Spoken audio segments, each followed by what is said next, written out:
Olá, meus amigos e minhas amigas, tudo bem com vocês? Eu espero realmente que sim. Todo mundo que se entende por gente em 2001 lembra onde estava e o que fazia naquela manhã de terça-feira, quando os Estados Unidos sofreram um ataque terrorista no coração de Nova York. Era difícil trabalhar ou estudar com o país mais poderoso do mundo sendo atacado com transmissão ao vivo na TV. Hoje falaremos dos atentados de 20 anos atrás, que foram um dos crimes mais complexos e bem orquestrados de todos os tempos. E se você é daquela época ou não, deixe o seu comentário e nos diga onde você se encontrava naquele dia, ou pergunte a um parente seu onde se encontrava naquele dia. Com certeza ele ou ela lembrará. O meu nome é João Castelo e você é mais que bem-vindo em Casos Marcantes.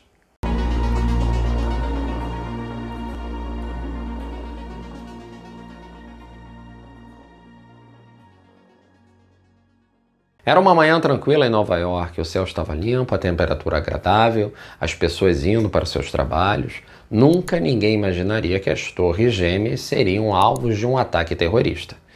Para você entender, o World Trade Center era um complexo formado por 7 edifícios, sendo as Torres Gêmeas as mais conhecidas e famosas. Esse complexo tinha sido inaugurado em 1973 e era um dos cartões postais mais famosos de Nova York.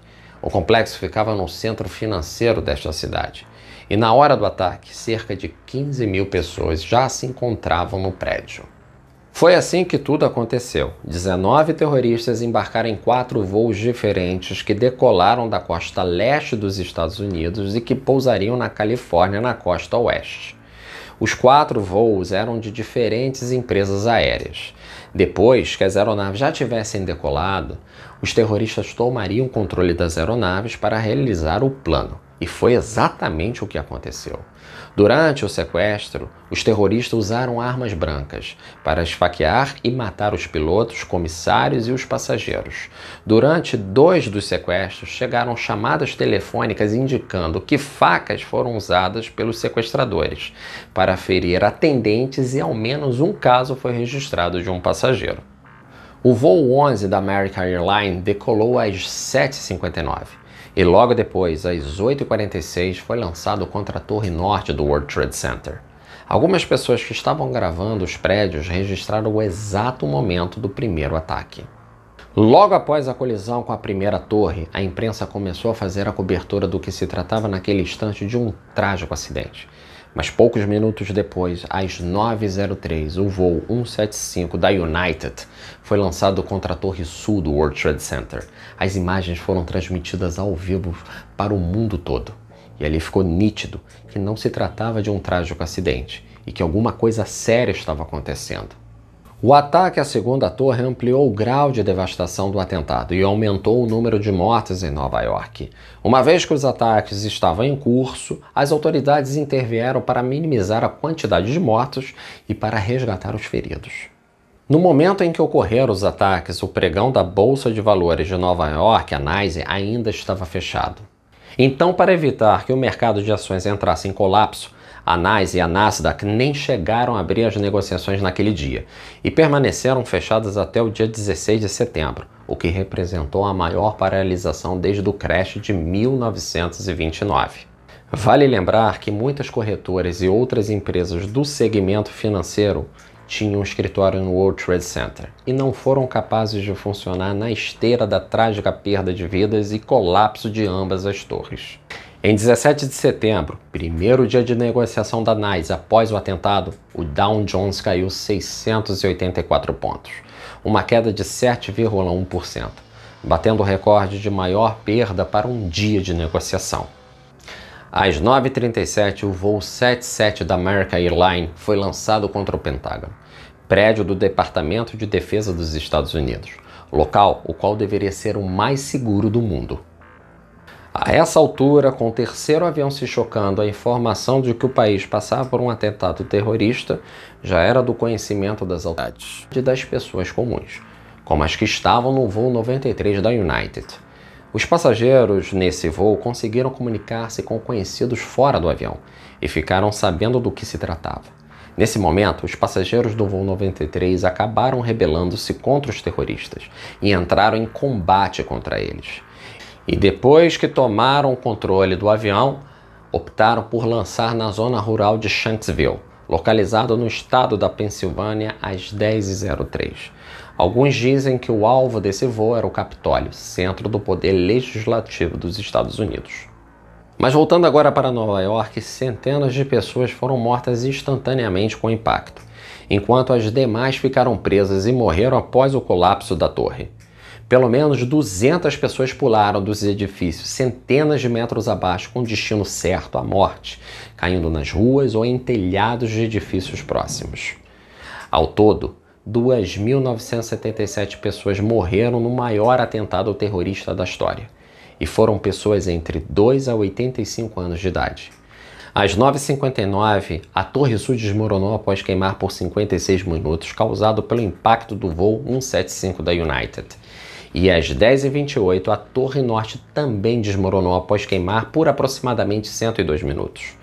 Quando a Torre Norte desabou, os escombros caíram próximo do World Trade Center 7, danificando o edifício e iniciando o incêndio. O incêndio queimou durante horas e assim comprometeu a integridade estrutural do edifício, levando-o ao colapso total às 17h21.